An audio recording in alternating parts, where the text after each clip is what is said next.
Bismillahirrahmanirrahim. Assalamualaikum warahmatullahi wabarakatuh. Semoga suara saya bisa terdengar dengan baik ya.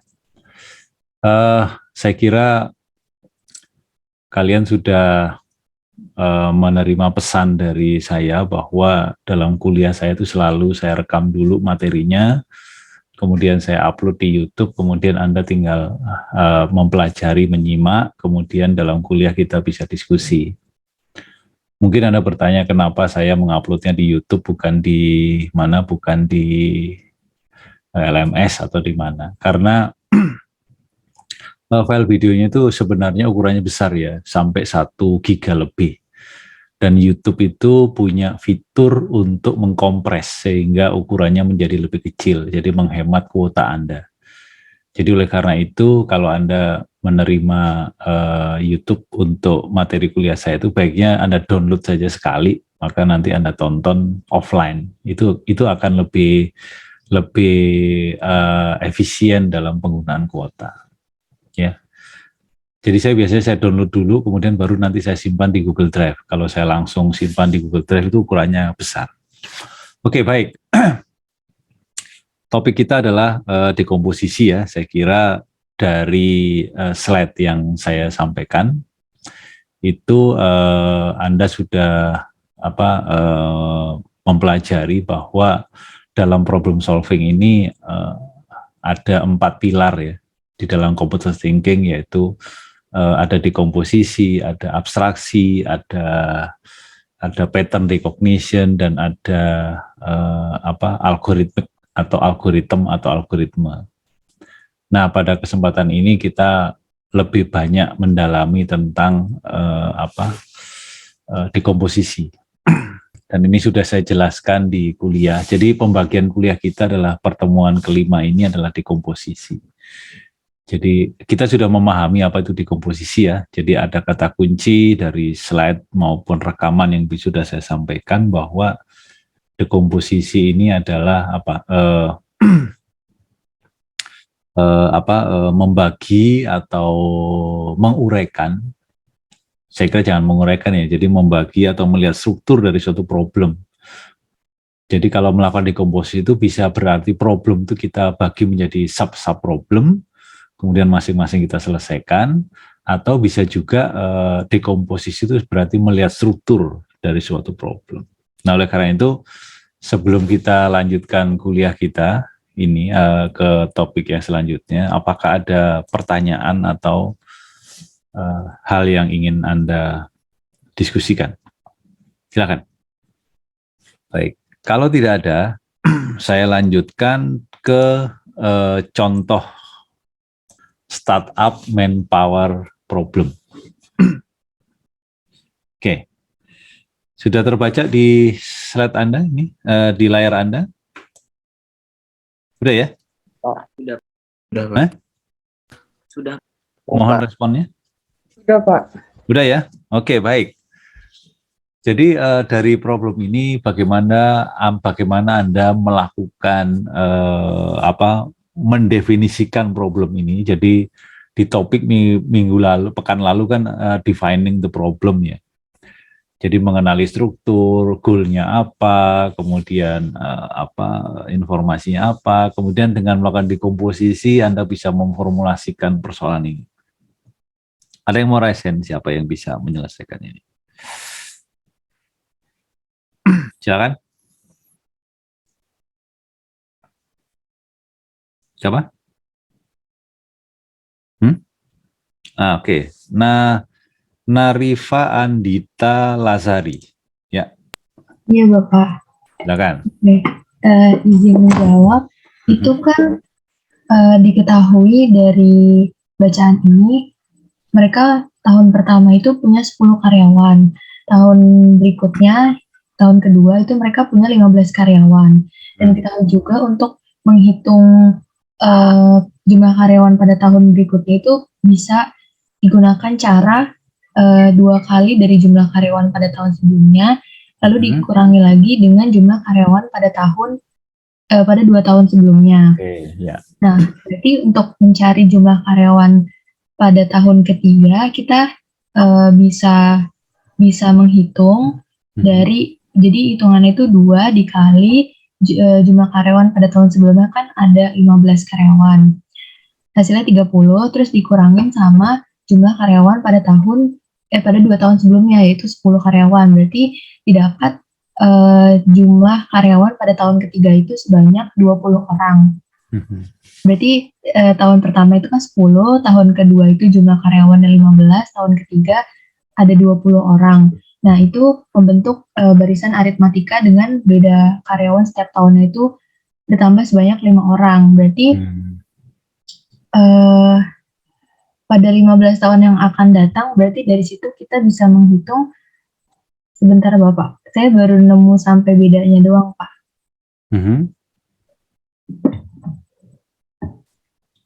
Sebentar saya hitung lagi dulu Pak. Oke. Baik, jadi goalnya apa, Narifa? Goalnya itu jumlah karyawan pada 15 tahun yang akan datang, berarti itu pada tahun ke-16 Pak. pada tahun ke-16. 16. Itu goalnya ya. Oke. Anda ngitung. Oke, yang lain ada yang mau memberi komen lagi? Siapa? Atau ada pandangan lain? Sudah ketemu Narifa nilainya? Sudah Bapak. Berapa?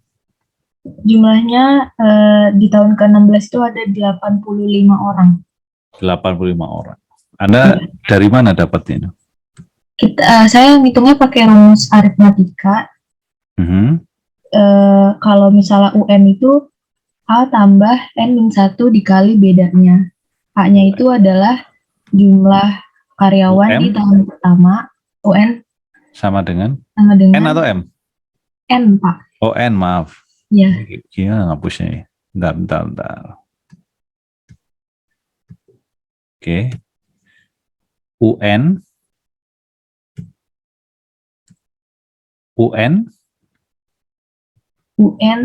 sama dengan A ditambah N-1 dikali beda. Ya. Iya. Jadi U16.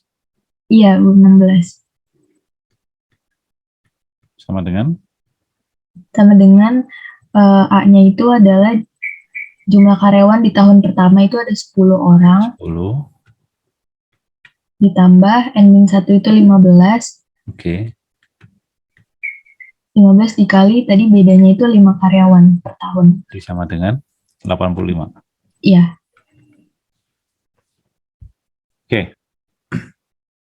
Ada komen lain dari Anda semua? Atau ada beda pandangan? Beda pendapat? Saya beda pendapat Bapak. Siapa ini? Raise hand dulu. Siapa? Saya Arpan. Pak. Arpan Trinur Hidayat. Iya Pak. Mana wajahnya? Saya kalau off-cam kadang suka terpental saya Pak. Jadi baik, saya izin terus, off-cam ya. dulu. Oke, lanjut. Saya pakai rumusnya itu kan dari sini. Dari sejak saat itu mereka punya kebijakan bahwa untuk setiap tahun jumlah karyawannya adalah 2 kali dari jumlah karyawan pada tahun sebelumnya dikurangi dengan jumlah karyawan pada 2 tahun sebelumnya. Ya. Jadi kita misalkan sebuah fungsi, misalkan fungsinya itu fx. Nah, fx-nya itu misalkan tahunnya. Maka jumlah karyawan untuk tahun ini berarti fx sama dengan 2 kali dari jumlah karyawan pada tahun sebelumnya, berarti 2 kali fx-1 lalu dikurangi dengan jumlah karyawan pada 2 tahun sebelumnya, yaitu dikurangin fx-2 seperti itu Pak. Saya belum ngitung, saya cuma baru dapat rumusnya doang, tapi belum ngitung saya. Oke. Saya itu Pak caranya Pak. Oke, baik. Makasih Arpan. Jadi itu baru memformulasikan rumusnya ya. Ya enggak?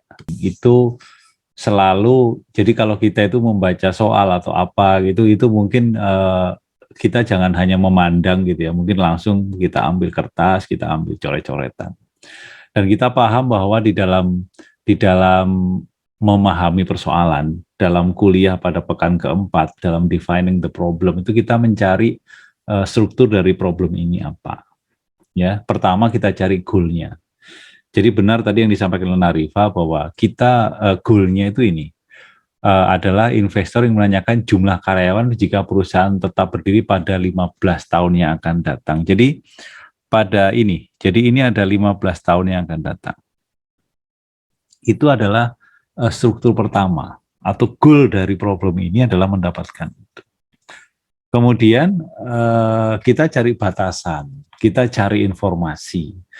Dari sini sebenarnya elemen dari problem ini itu adalah misalkan ini ada Johnny dan Desi, kemudian mereka menamai startup dengan G6 Company, itu semua itu adalah sebenarnya informasi, tapi informasi itu tidak perlu kita perhatikan. Maka di sini kita tuh melakukan apa yang disebut sebagai abstraksi. Jadi kalau abstraksi itu adalah kita itu hanya mengambil info-info yang penting-penting saja. Kalau yang nggak penting, namanya Johnny dan Desi, nama perusahaannya G6 Company, itu kan sebenarnya nggak penting itu kan dalam problem ini. Maka itu adalah melakukan abstraksi. Jadi kita memberikan prioritas yang kurang. Jadi itu nggak perlu diperhatikan. Justru yang kita perhatikan itu apa? Pernyataan ini. Di fase awal mereka mempunyai 10 karyawan. Maka ini adalah informasi. Jadi yang pertama tadi goal-nya. Kemudian yang kedua itu adalah 10 karyawan. Kemudian informasi yang berikutnya yang penting lagi itu adalah 15 karyawan pada tahun berikutnya. Gitu. Oleh karena itu langkah selanjutnya kita lakukan proses memformulasikan dari, mungkin bisa kita lakukan dekomposisi, mungkin bisa kita lakukan yang macam-macam gitu ya. Tapi intinya bahwa jadi kalau ini persoalannya adalah berapa sih jumlah. Jadi tadi benar yang disampaikan oleh rekan kedua tadi, bahwa ini diformulasikan. Jadi misalkan N itu adalah tahun, maka pada tahun pertama, pada fase awal, itu mereka punya 10 karyawan. Jadi kalau saya lambangkan dengan F, ini kebaca nggak di layar Anda ya? Saya nulis ini. Kebaca, Pak. Kebaca ya? Kebaca. Jadi itu saya lambangkan F0. Itu sama dengan berapa? 10. Gitu. Oke. Kemudian di tahun berikutnya itu adalah F1. Itu adalah berapa? 15 gitu. Ya kan? Nah, kemudian informasi yang lain itu bahwa ini yang penting ini. Setiap tahun jumlah karyawannya adalah 2 kali dari jumlah karyawan pada tahun sebelumnya dikurangi jumlah karyawan pada 2 tahun sebelumnya. Jadi benar tadi yang disampaikan oleh Arpan tadi. Jadi ini kita buat sebagai suatu formula Fn. Jadi kalau N itu adalah tahunnya, maka itu sama dengan berapa? 2 kali pada tahun sebelumnya, jadi 2 dari Fn-1 dikurangi dengan jumlah karyawan pada 2 tahun sebelumnya, jadi Fn-2. Kan gitu. Jadi kalau orang mencari tahun kedua, maka ya misalkan N-nya pada tahun kedua, ini tahun kedua, N sama dengan 2 itu. Itu maka berarti ini sama dengan F2 sama dengan 2 kali F1, 2 kali F1 kan 15. Ya enggak? Dikurangi 10. Dan itu sama dengan berapa ini? 20. Ya kan? Nah sekarang jadi yang goalnya itu apa? Goalnya itu adalah yang ditanya itu adalah F15. Jadi Narifa tadi menganggap itu F16 karena menganggap tahun pertama itu adalah tahun ke-1 kan gitu. Nah biasanya orang itu menuliskannya itu mulai dari 0. Makanya kita buat aja F15 gitu. Nah, sekarang F15 itu berapa? Kan gitu ya. F15 itu berapa? Jadi kalau Narifa itu menganggap itu adalah jumlah pada n-nya sama dengan 16 itu nggak apa-apa. Karena Narifa menganggap yang pertama itu kan n-nya sama dengan 1 kan gitu ya. Jadi pada tahun ke-15 berarti ya 16 n-nya kan gitu. Tapi kalau Anda mulai dari 0, maka itu adalah 15, itu sama aja. Nah, sekarang jadi berapa itu nilainya? Barulah kita gunakan teknik yang lain di dalam 4 pilar computational thinking. Salah satunya itu adalah pattern recognition atau pengenalan pola. Jadi di sini kita melihat pola. Oh, ternyata 10 ke 15 itu bedanya 5. 15 ke 20 bedanya 5. Nanti pada tahun ketiga berapa? Pada tahun ketiga itu ternyata 25. Oh, ternyata beda-bedanya 5. Jadi benar tadi yang disimpulkan oleh Narifa bahwa ternyata terlihat ada pola deret. Pola deret dengan bedanya 5. Nah, dari situ barulah kemudian kita gunakan formula UN sama dengan A plus N minus 1 kali beda. Karena deretnya adalah deret aritmatik biasa kan. Ya enggak? Deret aritmatik biasa. Dan ini adalah level 0 gitu. Jadi sudah, berarti kita tinggal gunakan formula itu untuk mendapatkan ini. Maka ini berpikir computational thinking. Boleh nggak Pak saya hitung satu-satu? Boleh aja, F0 10, F1 15, F2 20, F3 25, F4, dan seterusnya sampai F15. Itu nggak apa-apa. Silakan aja. Asal cepat ngitungnya kan gitu. Tapi kalau Anda berpikir itu masih berpikir mathematical thinking. Gitu. Paham ya? Jadi kira-kira itu untuk latihan ini. Jadi yang penting itu sebenarnya bukan kita dapatkan jawabannya. Jawabannya mungkin 85, mungkin 80, silakan aja dicek sendiri. Tapi yang perlu kita pelajari dalam kuliah ini adalah bagaimana kita cara berpikir untuk menyelesaikan problem ini. Gitu ya. Kalau jawabannya silakan dihitung aja selanjutnya. Kan sudah ketahuan kalau seperti ini. Jadi yang dimaksud dengan apakah ini ada proses dekomposisi? Tergantung. Kita bisa mendekomposisi, kita hitung aja 5 dulu kan gitu. Tahun ke-5 berapa, setelah ketemu tahun 5, tahun ke-10 berapa, tahun ke-15 berapa, kan bisa aja begitu ya. Tapi kita bisa aja langsung, nggak usah melakukan dekomposisi, langsung kita dapatkan solusinya gitu. Seperti yang dilakukan oleh Narifa tadi. Demikian ya untuk untuk yang latihan ini. Ada komentar lain? Apaan? Ya. Saya bukan berkomentar, tapi saya izin bertanya Pak. Tadi itu kan membentuk barisan aritmatika. Nah, gimana cara kita bisa tahu bahwa itu berlaku untuk setiap bilangan? Karena saya pernah diberitahu oleh guru saya dulu itu tidak boleh percaya dengan pola. Kalau itu kan polanya itu kan aritmatika, tapi bisa jadi hanya untuk misalkan F1000 atau mungkin F1.000.000. Nah, gimana caranya itu berlaku untuk setiap pola gitu, untuk setiap bilangan? Terima kasih. Baik, makasih Arpan. Jadi untuk melihat pola itu memang kita harus belajar dari pengalaman sebelumnya. Dan untuk dari pengalaman sebelumnya kita sudah paham bahwa untuk menguji ada pola atau tidak itu harus kita gunakan data yang cukup banyak. Jadi kalau hanya melihat 3 saja, oh ternyata 10, 15, 20, oh ternyata ada pola. Jangan dulu. Teruskan dulu sampai 5 misalkan.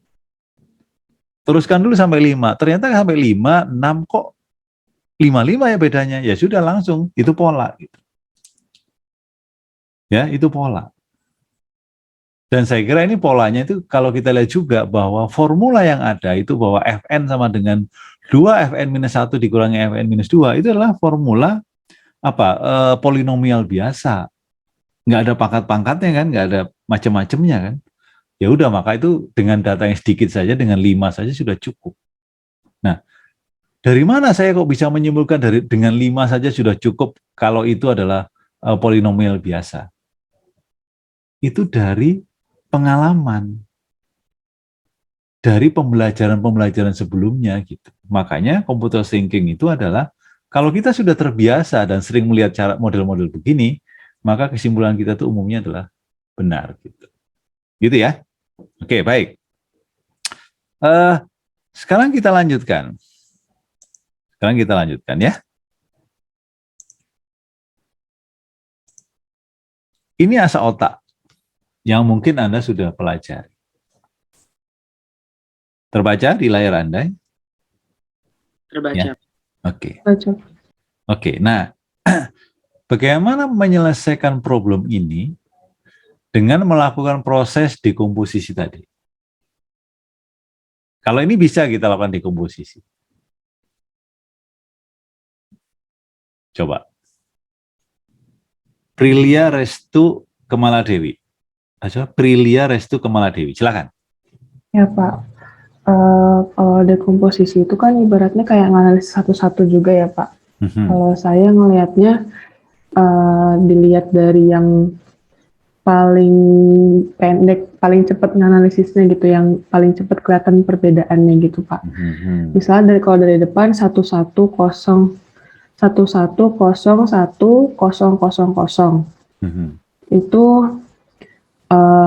itu ada dua kemungkinan di A sama C. Iya. Terus habis Jadi, itu kalau dilanjutin A sama C. ya, kalau analisis awalnya gitu. Terus selanjutnya ada satunya 3 kali. Nah, itu baru kelihatan bedanya A sama C. Berarti yang jawabannya yang A gitu, Pak. Kalau misalnya dari belakang, dari yang paling bawah, maksudnya 1011110 juga A sama C. Tapi angka selanjutnya itu lebih gampang identifikasinya gitu sih, Pak. Oke. Kalau dari saya gitu. Jadi jawabannya A. Iya. Oke. Apa? Prilia Restu Kemaladewi. Ada pandangan lain?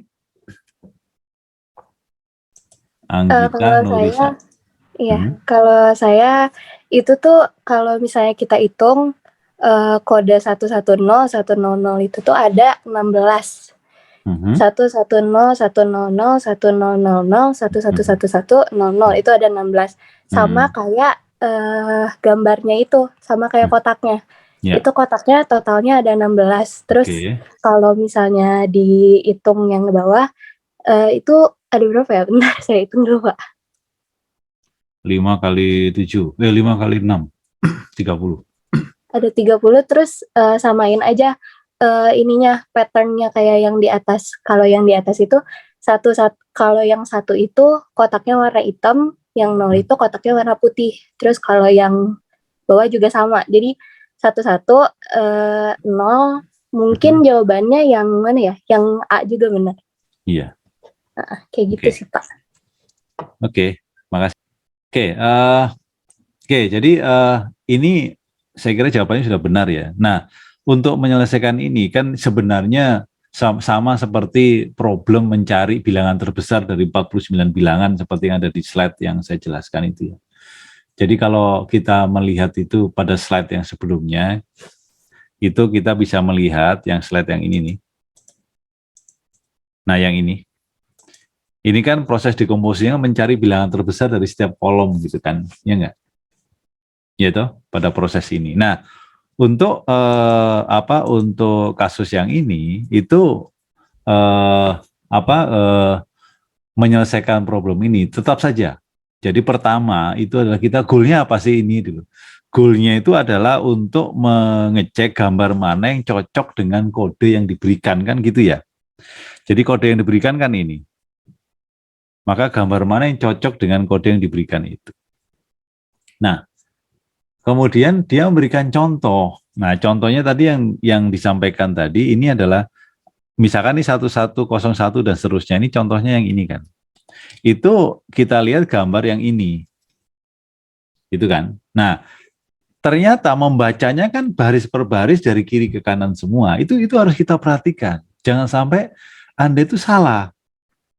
Ternyata itu membacanya dari baris per baris, dari kiri ke kanan. Jadi pertama, dibaca dulu baris pertama, itu 1101, maka ini kan, ya enggak?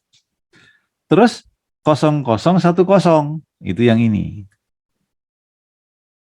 Terus 00111 dan seterusnya. Nah, ini berarti baris per baris, dan membacanya dari kiri ke kanan.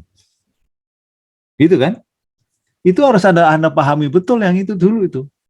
Sebelum Anda mendapatkan jawabannya. Karena bisa saja Anda keliru nanti. Ini kebetulan aja kelihatan beda.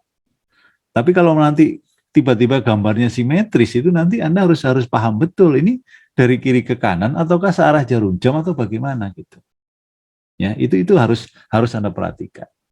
Jadi dalam melihat problem, itu satu kata kunci lagi, itu Anda harus teliti. Harus teliti. Banyak mahasiswa atau bahkan ya ada di keluarga saya itu, orangnya itu pinter tapi nggak teliti dan ceroboh gitu. Jadi main cepet gitu.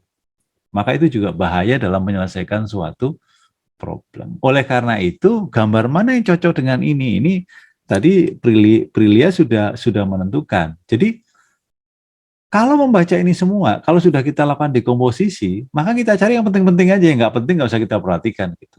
Kita lihat kotaknya itu tadi sudah disampaikan oleh tadi Anggita tadi bahwa ini ukurannya adalah 5 kali berapa? 5 kali 6. Jadi pada baris pertama itu ada 6 kolom. Jadi ini pasti kita potong 66 kan? Ya enggak? 1, 2, 3, 4, 5, 6 kita potong 66 sampai sini. Terus sampai sini. Dan seterusnya. Kan gitu ya? Dan seterusnya. 66 gitu kan? Ini maaf, ini salah. 66. Nah dari situ baru kita akan dekomposisi. Kita lihat aja baris pertama dulu kan, mana yang cocok gitu. Tadi Prilia sudah melihat baris pertama yang cocok itu adalah A sama C. Yang lain nggak cocok. Karena ini ujungnya 1 kan. Yang B ujungnya 1. Yang D ujungnya 1. Yang E ujungnya 1. Padahal ini ujungnya adalah 0. Maka ini sudah nggak mungkin ini kan gitu ya. Maka ini proses melakukan abstraksi. Gitu ya. Nah, terus baru kemudian apa? Dilihat baris kedua, mana yang cocok kan gitu. Kan berarti ini kan beda nih. Kalau baris kedua 01100 00 01 010100 kan ini ya. Oke. Kemudian baris kedua apa? 011100 011100. Ini oke. Tapi yang ini kan enggak. Jadi dari baris kedua saja kita sudah tahu ternyata jawabannya yang A. Ya udah nggak usah diteruskan. Orang pilihannya cuma 2 kok. Ya enggak? Jadi itu kita sudah melakukan apa? Sudah melakukan proses dekomposisi menyelesaikan baris per baris. Kemudian dengan lihat pola yang ada, kenapa C itu langsung saya coret? Itu saya melakukan abstraksi sudah. Saya pilih aja yang memenuhi gitu. Yang nggak memenuhi sudah nggak akan saya pilih. Sehingga jawabannya adalah yang A. Jadi sekali lagi nanti kita harus latihan seperti ini karena dalam ujian nanti Anda itu hanya diberi waktu 4 menit untuk setiap soal. Maksimum. Jadi kalau ujiannya 1,5 jam itu paling ada 20-25 soal. Ya. Oke, baik. Ada komen lagi dari sini? Nggak ada? Oke. Lanjut lagi. Jadi kita latihan aja ini ya, karena topiknya kita sudah bahas dan kita sudah pahami toh tentang dekomposisi. Nanti pekan depan juga sama. Pekan depan itu adalah topiknya abstraksi. Materinya nanti saya rekam, kemudian Anda pelajari, kemudian kita di dalam kuliah ya kita coba aja tes dengan beberapa kasus. Nah sekarang yang ini. Ini agak panjang. Oleh karena itu, kemampuan Anda dalam melakukan dekomposisi maupun abstraksi dari problem ini itu sangat diperlukan. Sangat diperlukan. Dan Anda harus teliti. Oke? Siapa yang mau memberikan jawaban untuk ini? Yang lain, yang belum? Siapa? Apakah sudah terlihat, Pak? Sudah, silakan. Mungkin jawaban saya yang D, Pak. Yang? Yang D. Oke, kenapa? Gimana Anda menyelesaikan itu? Kalau saya lihatnya dari soal, katanya kalau misalkan dia semua digitnya tidak sama, maka gridnya dibagi menjadi 4 bagian, dan metode kompresi diterapkan pada bagian subgridnya. Nah, jadi karena di soalnya ada 64 kotak, maka kita bagi jadi 16 jadi 16 bagian. Nanti dimulai dari ujung kiri, di bagian 1 tuh semua angkanya sama 1, maka tetap 1.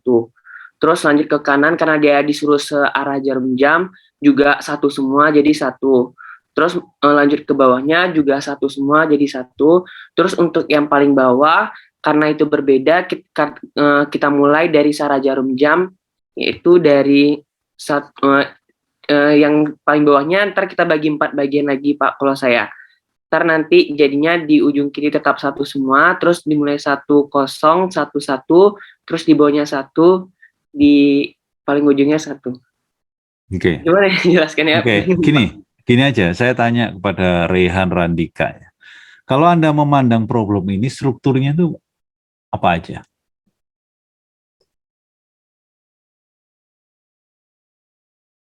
Yang penting itu kan melihat struktur dari problem itu apa. Oke, jawabannya mungkin benar. Tapi untuk sampai ke sana kan kita harus pelajari dulu kan, struktur dari problem ini apa aja. Kira-kira apa menurut Anda? Strukturnya gimana maksudnya Pak? Nah, yang dimaksud struktur problem itu apa sih? Contoh waktu itu soal apa ya, problem untuk berang-berang dan lift waktu itu kan. Strukturnya apa? Oh, liftnya ada 2, maksimum setiap lift 30 kilo, kemudian berang-berang masing-masing ada beratnya dan sebagainya. Itu kan struktur.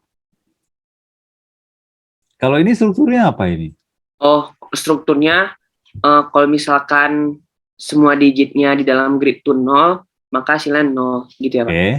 Terus kalau misalkan semua digit dalam gridnya 1, maka hasilnya 1. Oke, Namun kalau itu misalkan itu struktur yang kita sebut sebagai batasan, ya. Oke, lanjut. Terus kalau misalkan di antara ada gabungan gitu, baru kita bagi jadi 4 bagian lagi. Terus kita mulai menganalisisnya dari kiri ke atas arah jarum jam, Pak. Oke. Jadi itu semua batasan ya. Semua batasan. Jadi batasannya adalah kalau ada sebuah bidang, maka kalau kita harus membuat supaya bidang itu nanti menjadi nilainya sama semua, ya kan? Ya kan, itu kan algoritmanya seperti itu untuk menyelesaikan itu. Karena apa? Karena struktur dari problem ini adalah apa? Kalau semuanya 1, nilainya 1. Tadi udah benar. Semuanya 0, nilainya 0. Kemudian yang penting adalah pembacaannya itu searah jarum jam. Itu yang penting gitu. Kalau nanti dalam problem tiba-tiba pembacaannya nggak sama seperti ini, ya mungkin lain lagi jawabannya kan gitu. Jadi sekali lagi Anda harus teliti, jangan sampai keliru. Oke? Nah, tadi benar yang disampaikan oleh Rehan tadi, bahwa kita lihat ini bidangnya kan 8 kali 8. Ya toh? Kita lakukan solusinya, kita lakukan dekomposisi, kita selesaikan bagian per bagian. Maka bagian pertama, ternyata kita bisa bagi 4 kan? Ya enggak? Yang sama kan gitu. Karena kalau semuanya kita jadikan 1, itu ternyata ada nilai yang enggak sama, yaitu 0 di tengah. Oleh karena itu ini kita bagi. Oke, saya coba bagi ini. Bentar. Nah, ini saya bagi. Begini kan baginya ya? Ya enggak? Betul kan? Nah, Ya, kita Pak. membacanya searah jarum jam. Searah jarum jam bacanya. Jadi bacanya kan begini kan? Searah jarum jam begini. Betul? Maka yang pertama pasti 1 kan? Ini 1 ini. Karena semuanya 1. Terus yang kanan semuanya 1. Gitu kan? Yang bawahnya lagi 1. Pasti 1 kan? Ya enggak? Nah, ini seperti yang tadi dilakukan oleh Prilia dalam menyelesaikan problem yang kode tadi, maka kandidat jawaban yang nggak perlu kita perhatikan tuh yang B kan. Ini nggak perlu kita perhatikan karena bukan ini kan. Karena itu masih ada dalam kurung kan gitu. Ya enggak? Ya toh? Nah, berarti dalam tanda kurung itu kita bagi lagi 4. Kenapa? Yang ujung kiri bawah itu ada nilai yang beda, yaitu 0. Maka ini kita bagi berapa? Kita bagi 2, kita bagi 4 lagi kan? Ya enggak? Ini kita bagi 4. Nah, gini. Membacanya Nah, ini membacanya. Itu kan searah jarum jam lagi kan? Ya toh, dari sini ke sini kan? Ya enggak? Maka dari itu diberi kurung kan ini. Gitu kan? Berarti yang ini apa? 1. Nah, yang di ini, yang daerah sini, itu kan Anda lihat 1011. Itu nggak sama dengan 1, maka kita bagi 4 lagi kan? Bacanya berarti berapa? Dari arah jarum jam berarti 1011 dalam kurung. Kemudian setelah itu yang bawahnya 1, maka jawabannya ini. Jadi yang benar adalah yang ini. Kan gitu ya? Betul kan? Ada yang mau tanya? Jadi yang dipentingkan di sini adalah cara berpikirnya. Jangan jawabannya. Karena nanti dalam problem yang kita hadapi itu adalah mungkin problemnya beda. Nggak sama dengan seperti ini. Tapi karena kita sudah terbiasa, maka kita menjadi cepat menyelesaikan problem itu. Gitu ya? Oke. Baik. Kita lanjutkan.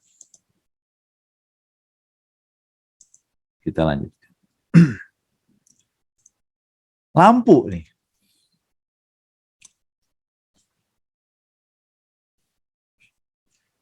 Coba, bagaimana? Jadi yang pertama selalu kalau Anda menjawab itu jangan langsung jawabannya ya, karena gitu itu nggak penting jawabannya. Yang penting itu adalah kita belajar menyelesaikan persoalan. Bukan belajar nyari jawaban, bukan. Nyari jawaban itu adalah cara. Dan itu akan dengan mudah kalau kita bisa mampu mendefinisikan problem ini dengan baik. Nah, jadi bagaimana Anda mendefinisikan itu? Oke Pak, saya izin menjawab untuk soal ini. Yang pertama kita tentukan dulu 5 lampu pertama. Oke. Di keterangan dibatasi bahwa lampu ke-6 berwarna biru jika jumlah lampu biru di antara 5 lampu pertama adalah genap. Oke, terus? Dan di sini 5 lampu pertama itu biru ya Pak. Jadi lampu ke-6 itu berwarna biru. Dan lampu ke-7 berwarna merah jika jumlah lampu merah di antara 6 lampu pertama adalah genap. Namun jika tidak, maka lampu ke-7 berwarna biru. Oke. Dan lampu merah di sana jumlahnya ganjil, berarti yang ke-7 berarti biru. Oke. Terus?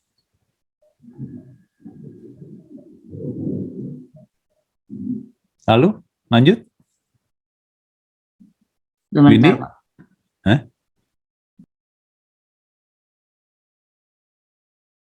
Maka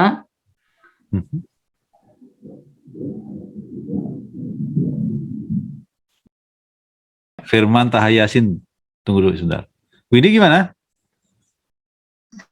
Mungkin untuk metode yang dimasukkan ini mencocokkan Pak satu-satu. Gimana? Oke. Ya, silakan Firman Taha mungkin bisa membantu. Ya, izin membantu ya Windy. Firman Tahayasin ya. Ya, silakan. Mungkin nongkem dulu Pak. Kalau kita lihat dari batasan yang diberikan itu, yang ada titik hitam ini, lampu ke-6 warna biru jika jumlah lampu biru diantara 5 lampu pertama adalah genap. Jika tidak, maka lampu ke-6 warna merah. Lampu ke-7 berwarna merah jika jumlah lampu merah di antara 6 lampu pertama adalah genap. Dan jika tidak, maka lampu ke-7 ada berwarna biru. Mungkin untuk menentukan goalnya, kita harus melihat dari 2 lampu yang belakang. Untuk menentukan apakah 5 lampu yang depan itu sudah cocok untuk syarat yang ada. Mungkin kita lihat dari yang ke-7. Lihat lampu yang 7 di opsi A pertama, Pak. Kita lihat di situ berwarna biru. Kalau dilihat batasannya, jika di sini dikatakan jika tidak maka lampu ke-7 berwarna biru ya. Berarti lampu pertama yang ke-6-nya harus berwarna. Lampu ke-7 berwarna merah jika jumlah lampu merah di antara 6 lampu pertama adalah genap. Berwarna merah jika lampu pertama adalah genap. Sekarang kita lihat lampu yang di opsi A berwarna biru. Berarti lampu merah harus berjumlah ganjil apabila ingin benar. Bahwa opsi A ini ingin benar bahwa lampu ketujuh adalah biru, berarti lampu merah harus berjumlah ganjil gitu Pak. Ya. Sekarang lampu merah yang di 6-nya berjumlah genap, berarti di opsi A salah. Ya. Di opsi B kita lihat lampu ketujuh berwarna merah. Kalau dilihat dari batasannya, lampu ketujuh berwarna merah jika jumlah lampu merah di antara 6 lampu pertama adalah genap. Ya. Sekarang kita lihat lampu di 6 lampu pertama yang berwarna merah cuma 1, berarti nggak genap. Berarti di opsi kedua salah, di opsi ke B. Kita lihat di opsi C. Oke. Lampu ketujuh berwarna biru. Syarat lampu ketujuh warna biru apabila lampu merah berjumlah ganjil. Ya. Jadi ini kita salah. Lihat, ini salah. Terus? Berjumlah ganjil. Kita lihat lampu merah berjumlah 5 di situ Pak. Ya. Betul. Kita lihat lagi karena ada batasan di lampu warna 6. Lampu ke-6. Apakah betul lampu ke-6 itu berwarna merah? Kita lihat lampu ke-6 berwarna merah jika lampu ke-6 berwarna biru jika jumlah lampu biru dan 5 lampu pertama adalah genap. Dan dia berwarna merah ketika lampu biru berjumlah ganjil Pak. Sekarang dia berwarna merah. Lampu berarti artinya lampu biru di 5 lampu pertama berwarna yang birunya berjumlah ganjil. Kita lihat di sini 5 lampu pertama birunya berjumlah ganjil. Artinya C dapat kita katakan benar Pak, dari petunjuk 7 dan 6-nya benar berdasarkan syarat dengan perbatasan. Oke. Jadi yang C. Ya, benar firman ya Pak. Mohon bantuannya jika salah. Melihat problem ini sekali lagi kita harus detail strukturnya bahwa pesan ini mengirimkan 7 lampu gitu ya. Kemudian lampu ke-6 dan yang ke-7 itu biasanya kita sebut sebagai checking data. Jadi ini sebenarnya problem di komputer ini. Jadi kalau Anda nanti belajar komputer itu sebenarnya data yang dikirim melewati media apapun di dalam komputer, apakah itu media jaringan internet, jaringan kabel atau apapun gitu ya, melalui media-media tersebut itu selalu ada checking errornya atau error check. Jadi ada tambahan data untuk ngecek apakah data yang kita kirim itu benar atau salah. Itu prinsip dari informatika sebenarnya. Jadi kalau Anda ngirim email misalkan melalui media internet, maka email yang Anda kirim itu tidak hanya email itu, tapi depannya dan belakang itu ditambahin apa yang namanya sebagai header. Itu nanti di situ ada error check-nya gitu. Supaya apa? Supaya untuk ngecek kalau ternyata sampai ke sana pesan yang diterima itu salah, maka sistem akan meminta mengambil lagi data itu untuk dikirim ulang. Dan biasanya mengirim ulang itu butuh waktu dibatasi berapa kali. Kalau ternyata error terus, misalkan Anda mengakses internet itu ternyata 3 kali manggil error terus, maka Anda akan diberi pesan misalkan antara lain adalah request timeout, ataukah error, ataukah apa. Jadi itu adalah prinsip dari informatika. Nah oleh karena itu, orang belajar itu diberikan problem seperti ini. Jadi poin ke-6 dan 7 ini adalah error check aja. Error check. Nah error check-nya apa? Itu ada di struktur yang pertama ini. Jadi lampu ke-6 berwarna biru jika lampu biru berwarna genap, dan seterusnya.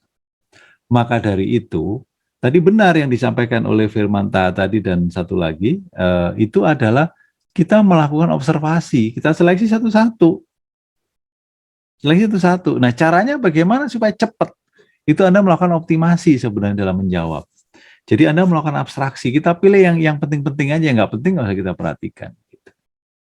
Oke ya, jadi ini memang benar jawabannya C, tapi untuk menuju C itu, kita harus tahu bagaimana caranya. Nah, kalau kita sudah melihat data seperti ini, maka langkah berikutnya bagi Anda, itu adalah apa? Anda mencari pola.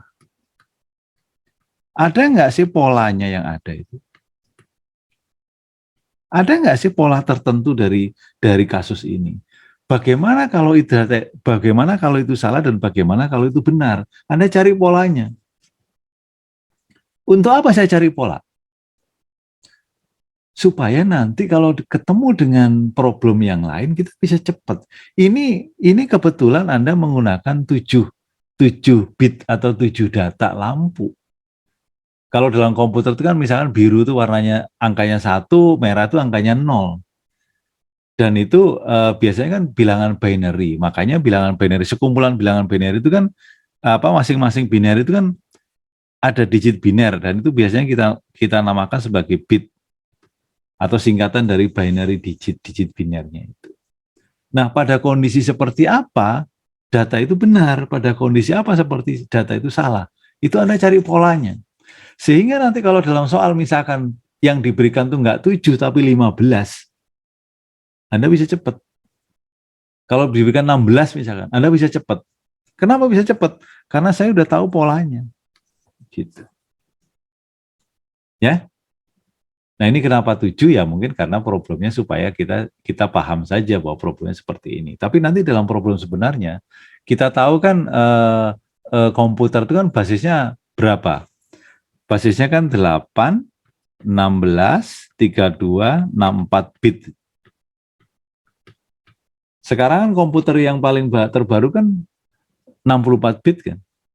Itu binary digitnya adalah 64. Jadi memori yang kita gunakan untuk proses perhitungan di dalam komputer itu kapasitas maksimumnya adalah 64 bit gitu. Jadi panjangnya itu 64 gitu. Kalau dulu zaman saya kuliah masih 8, kemudian beberapa tahun berikutnya 16, kemudian 32 dan sekarang sudah 64. Jadi kalau Anda menginstal software ke dalam komputer Anda, kan Anda ditanya, komputer Anda itu 32 atau 64 bit? Karena software untuk 32 bit itu nggak bisa digunakan untuk software yang 64 bit tidak bisa digunakan untuk komputer yang 32 bit. Itu ya? Oke, baik. Kita lanjutkan. Masih ada waktu? Ini terakhir. Baik, di sini saya akan membacakan soalnya dulu ya Pak ya. Ada 5 orang, Hakan, Nazan, Eva, Ali, dan Budi sedang antri membeli tiket bioskop. Hakan tidak di depan, Nazan tepat di depan Eva, Ali di belakang Hakan, Budi di urutan kedua dari belakang. Pertanyaannya, siapa yang antri di posisi ketiga dari depan? Nah, pertanyaan ini bisa menjadi goal juga ya Pak ya, sekaligus goal gitu. Kita mencari orang di posisi ketiga dari depan. Baik, di sini saya analogikan ada 5 orang itu sebagai 5 titik Bapak, dan orang paling kiri itu merupakan orang paling depan dan orang paling kanan itu merupakan orang paling belakang. Seperti itu. Kita bisa ambil dari clue pertama, Hakan tidak di depan. Baik, nah di sini saya memasukkan ini dulu nih Pak, Budi di urutan kedua dari belakang karena itu merupakan clue yang paling jelas ya Pak ya. Jadi Budi saya masukkan kedua dari sebelah kanan. Oke. Ya. Baik. Jadi Budi di kedua dari kanan? Sebelah kanan, iya. Di situ Bapak. Sorry. Ya, betul. Baik Bapak, terima kasih. Lalu clue yang kedua yang bisa saya ambil itu ada di ini Pak, Nazan tepat di depan Eva. Dimana kalau memang misalkan kita lihat dari clue-nya ini bisa disimpulkan bahwa Nazan dan Eva itu saling berhampit-hampitan ya Pak ya. Jadi saling berdepan belakangan gitu. Oke. Nah, di sini ada 2 kemungkinan. Nazan ditaruh di slot 1 dan Eva di slot 2 atau sebaliknya atau Nazan di slot 2 dan Eva di slot 3 seperti itu Bapak. Tetapi dikarenakan apabila kita taruh Nazan di slot 2, Eva di slot 3, mau tidak mau Hakan itu akan berada di depan Bapak kemungkinannya, di paling depan atau di paling belakang seperti itu. Sedangkan bisa kita eliminir bahwa Hakan tidak akan berada di depan seperti itu Bapak ya. Jadi di sini saya masukkan Nazan di slot 1 dan Eva di slot 2 seperti itu. Nah, di clue yang terakhir Ali berada di belakang Hakan. Nah, karena di sini hanya disebutkan bahwa di belakang ya Pak ya, tidak tepat di belakang seperti itu, makanya bisa saya simpulkan bahwa Hakan menempati slot 3 Bapak, dan sesuai dengan clue yang di sini, Ali di belakang Hakan, berarti Ali menempati slot paling belakang atau slot nomor 5 Bapak. Oke. Seperti itu. Terima kasih si Arda Sean Arwi. Jadi pada problem ini, itu memang mengasah logika kita, ya, mengasah logika kita, dan kita lakukan proses untuk melakukan observasi dan sekaligus seleksi, Ya, jadi dalam misalkan problem itu kadang-kala kita melakukan observasi dan seleksi. Tadi yang di soal-soal sebelumnya kita tuh banyak melakukan observasi dan seleksi juga. Dan kita pilih kemungkinan jawaban yang hanya mungkin benar saja. Kalau sudah pasti salah, tidak usah kita perhatikan. Itu berarti kita sudah memilih atau kita sudah membuat proses yang namanya abstraksi. Jadi abstraksi itu adalah kita tidak memperhatikan struktur yang sudah tidak kita pentingkan. Gitu ya. Nah, jadi yang kita ambil yang penting-penting saja. Oleh karena itu, kalau kita melakukan proses seleksi, kalau proses seleksi itu adalah dalam abstraksi, kita lakukan proses seleksi itu adalah mencari informasi yang prioritasnya paling tinggi. Jadi dari sini tadi informasi yang prioritasnya paling tinggi itu adalah seperti yang dikatakan Arda. Budi di urutan kedua dari belakang itu udah pasti dan itu penting. Tinggal kita pasang langsung. Budi di urutan keempat. Pastikan gitu. Nah, kemudian dari sini Hakan tidak di depan. Itu mungkin prioritasnya lebih rendah dibandingkan Nazan tepat di depan Eva. Kalau Nazan di depan Eva itu udah informasi yang prioritasnya tinggi juga. Karena berarti dua orang itu bersebelahan kan. Karena Nazan tepat di depan Eva. Jadi Nazan sebelah kiri, Eva sebelah kanan dan itu berhadapan. Nah, kemudian kita gabungkan dengan informasi yang lain. Karena tadi betul, Hakan tidak di depan. Berarti kalau Hakan tidak di depan itu berarti bisa di 2, bisa di 3, bisa di 5. Kalau Hakan kita letakkan di 2, nggak mungkin. Kenapa? Maka Nazan dan Eva nggak bisa masuk kan, karena selnya satu-satu terpisah kan gitu. Jadi ini kan satu gabungan. Oleh karena itu kemungkinannya adalah, yaitu Ali di belakang Hakan. Kan gitu. Jadi Hakan tuh pasti di sini kan. Ya enggak? Dan Nazan dan Eva itu di sini. Sehingga Ali di sini kan. Kan gitu ya. Jadi sudah terjawab. Siapa di urutan ketiga? Ya Hakan. Kan gitu. Oke, jadi ini adalah contoh apabila kita melakukan problem solving. Jadi kata kuncinya adalah kita harus teliti dalam membaca struktur dari problem. Itu yang harus kita perhatikan. Karena kalau kita tidak teliti, maka bisa jadi solusi yang kita dapatkan itu tidak sesuai. Gitu ya. Jadi solusi jawaban kita itu tidak sesuai. Itu apabila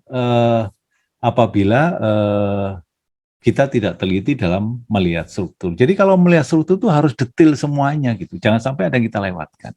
Kemudian langkah kedua, kita bisa melakukan proses namanya abstraksi tadi. Jadi kalau abstraksi itu berarti yang nggak penting prioritasnya kita rendahkan. Yang penting prioritasnya kita naikkan ke atas. Kemudian kalau dekomposisi itu lebih mengarah kepada bagaimana kita mencari solusinya supaya menjadi lebih mudah.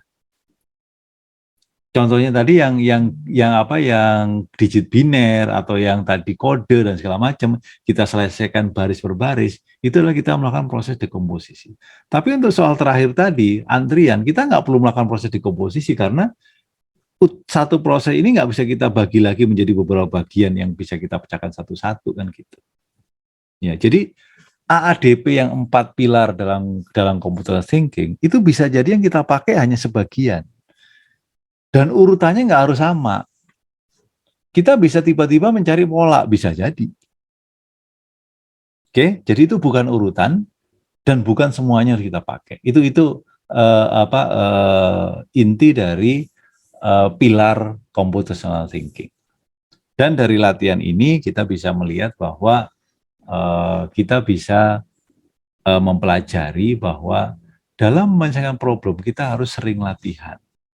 Maka dari itu dalam kuliah ini kita sudah latih, mudah-mudahan bermanfaat sehingga kita bisa menerapkan prinsip pattern recognition pola sehingga nanti kalau Anda menghadapi persoalan yang sejenis atau yang mirip atau yang bisa jadi sama, maka kita bisa lebih cepat menyelesaikan. Semoga ini bermanfaat dan ini sudah jam 2.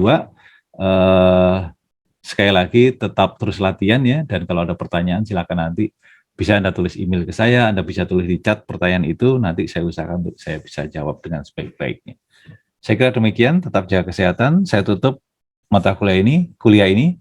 Wassalamualaikum warahmatullahi wabarakatuh. Terima kasih.